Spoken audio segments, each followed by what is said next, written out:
Now, the recent budget focused on driving growth as well as focusing on employment and digitization. So, championing the SMEs industry, we know that many of the SMEs will be involved in industry like manufacturing, services, and in particular, the recent budget has introduced the electronic E&E sector, where for those companies who have exhausted all the tax incentive and now be given another special investment tax allowance, 50% against the 50% of certificate income. This is one of the benefits that the SMEs can actually enjoy.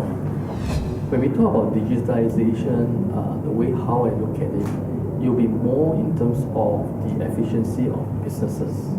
So obviously, for those SME who have not actually have implemented any kind of digitalization, it is a good opportunity to take advantage of what the budget is now going to offer you.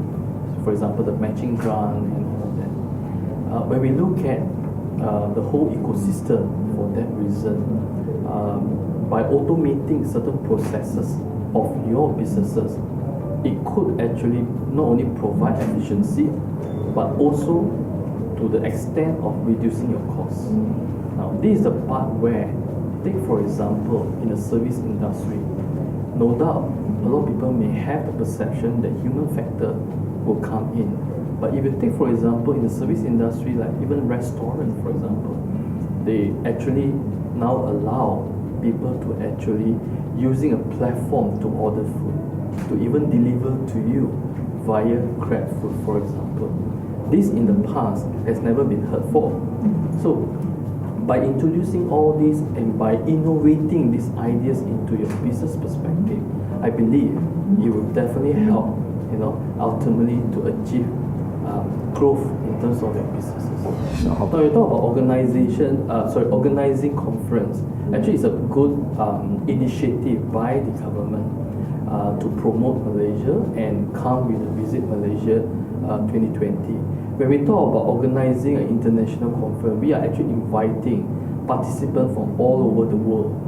Now, this part of it, if you were to compare to our neighboring country, I believe in terms of the cost, of accommodation, food, or even transportation, they are still relatively very cheap.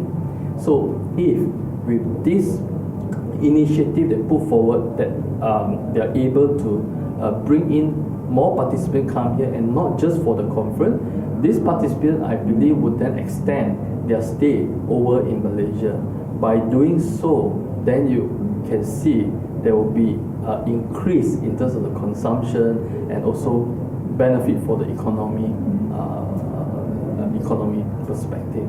Yeah. So ultimately, SME can take advantage of all this supporting industry, to actually tap that opportunity in this market. No doubt the budget drive the growth and also focusing on certain sector for the benefit of the whole country. Now, SME by nature, in terms of size, it is smaller compared to other companies. However, that doesn't mean that the sales or the growth may not be competitive with the big companies. Perhaps from the tax perspective, to the authority from experience, I don't see there's any difference by looking at or by auditing all these companies. Authority will still follow the same procedure, for tax purposes. Example, if you are making a claim on certain expenses.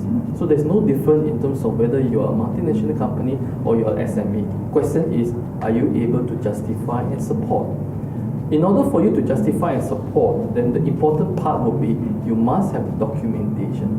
So advice to the SME is, wow, you can focus on your business growth and tap all this opportunity they have. But I think internal documentation to support is a must. This is to minimize the tax risk and minimize the ultimate unwanted exposure. Malaysia Budget Forum, stay tuned for more info.